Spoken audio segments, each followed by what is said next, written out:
മധ്യവേനൽ അവധിക്ക് ശേഷം ബഹ്റിനിൽ സ്കൂളുകൾ വീണ്ടും തുറന്നതോടെ വലിയ രീതിയിലുള്ള ഗതാഗത തിരക്കാണ് റോഡുകളിൽ ഇപ്പോൾ അനുഭവപ്പെടുന്നത്. അപ്പോൾ കുട്ടികളുടെ സുരക്ഷ ഉറപ്പാക്കുക, ഗതാഗത തിരക്ക് നിയന്ത്രിക്കുകയായി 2 ലക്ഷത്തിലൂന്നി വലിയ പ്രവർത്തനങ്ങൾ വിവിധ മന്ത്രാലയങ്ങളുടെ നേതൃത്വത്തിൽ ഇപ്പോൾ ബഹ്റിനിൽ നടക്കുന്നുണ്ട്.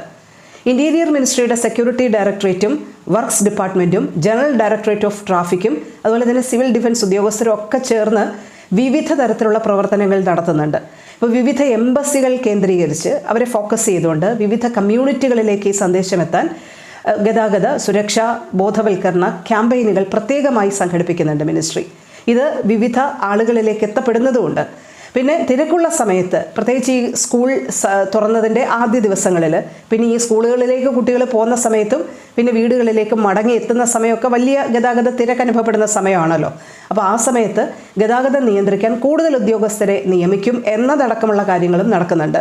സ്കൂൾ ബസ്സുകളുമായി ബന്ധപ്പെട്ട് വലിയ രീതിയിലുള്ള സുരക്ഷാ നിർദ്ദേശങ്ങൾ പാലിക്കാനുള്ള കാര്യങ്ങൾ നേരത്തെ നൽകിയിരുന്നു. ഇല്ലെങ്കിൽ ലൈസൻസ് നൽകില്ല, ലൈസൻസ് റിവോക്ക് ചെയ്യുമെന്നുള്ള നിർദ്ദേശങ്ങളൊക്കെ നേരത്തെ നൽകിയിരുന്നതാണ്.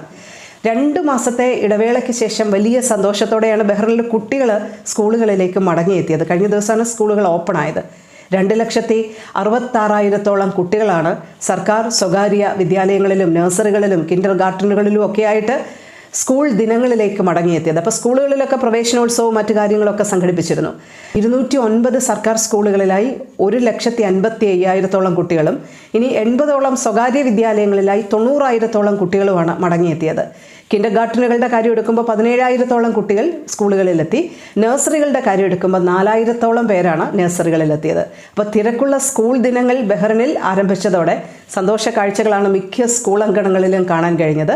ഒപ്പം കുട്ടികളുടെ സുരക്ഷയും ട്രാഫിക് തിരക്കും നിയന്ത്രിക്കാൻ വിപുലമായിട്ടുള്ള പ്രവർത്തനങ്ങളാണ് മിനിസ്ട്രികളുടെ നേതൃത്വത്തിൽ നടക്കുന്നത് എന്നുള്ളൊരു കാര്യവും ബഹ്റിനിൽ നിന്ന് നമുക്ക് പങ്കുവയ്ക്കാനുണ്ട്.